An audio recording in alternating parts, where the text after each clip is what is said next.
Hello दोस्तों, स्वागत है आपका एक बार फिर से मेरे चैनल लड्डू गोपाल वासु में।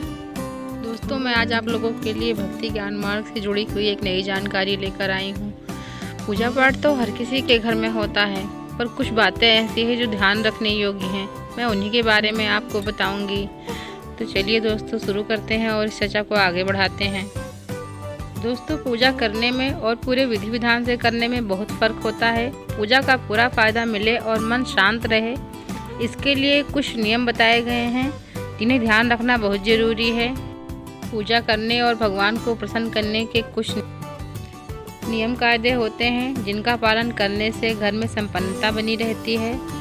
किस भगवान की पूजा में कौन सा फूल चढ़ाना चाहिए या फिर दीपक को किस दिशा में जलाना चाहिए, इन सब बातों की जानकारी ही पूजा को सफल बनाती है। किस दिन तुलसी के पत्ते तोड़ने चाहिए या रविवार को किस पेड़ पौधों को जल नहीं देना चाहिए, जैसी धार्मिक मान्यता वाली बातों का पता होना और ध्यान रखना बहुत ज़रूरी है। पूजा पाठ के इन नियमों का वर्णन आपको कथाओं और धार्मिक पुस्तकों में मिल जाएगा। अगर आप रोज़ पूजा करते हैं और आपका मन अशांत रहता है, इसका मतलब यह है कि आपकी पूजा पाठ में कहीं कुछ गलत हो रहा है। मन की शांति और जिस भी मनोकामना से पूजा की जा रही है, उसकी पूर्ति के लिए पूरे विधान से पूजा का किया जाना जरूरी है।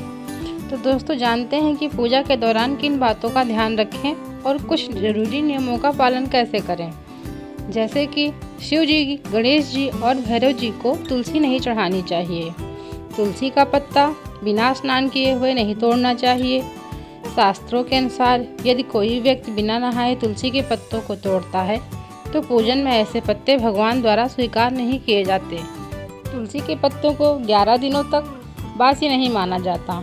इसकी पत्तियों पर हर रोज जल छिड़ककर पुनः भगवान को अर्पित किया जा सकता है। रविवार के दिन एकादशी, द्वादशी, संक्रांति तथा संध्या काल में तुलसी के पत्ते तोड़ना वर्जित है। सूर्य देव को शंख से जल नहीं चढ़ाना चाहिए।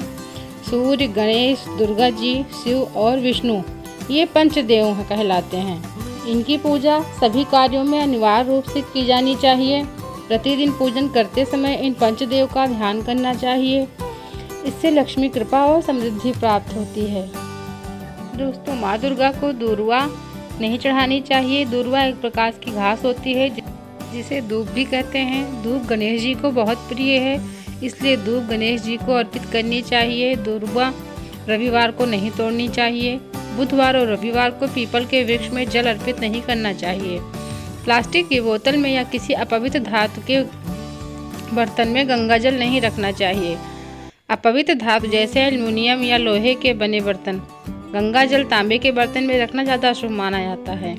केतकी का फूल शिवलिंग पर अर्पित नहीं करना चाहिए। मित्रों, किसी भी पूजा में मनोकामना की सफलता के लिए दक्षिणा अवश्य चढ़ानी चाहिए। माँ लक्ष्मी को विशेष रूप से कमल का फूल अर्पित किया जाता है। इस फूल को 5 दिनों तक जल छिड़ककर पुनः चढ़ा सकते हैं। मित्रों, हमेशा इस बात का ध्यान रखें कि कभी भी दीपक से दीपक नहीं जलाना चाहिए। शास्त्रों के अनुसार जो व्यक्ति दीपक से दीपक जलाते हैं वे रोगी होते हैं। घर के मंदिर में सुबह एवं शाम को दीपक अवश्य जलाएं। एक दीपक घी का और एक दीपक तेल का जलाना ज़्यादा शुभ माना जाता है। मित्रों, आपको भक्ति ज्ञान मार्ग से जुड़ी हुई ये जानकारी कैसी लगी हमें कमेंट बॉक्स में ज़रूर बताएं। वीडियो अच्छी लगी हो तो वीडियो को लाइक करें, चैनल को सब्सक्राइब करें। धन्यवाद। जय श्री कृष्णा।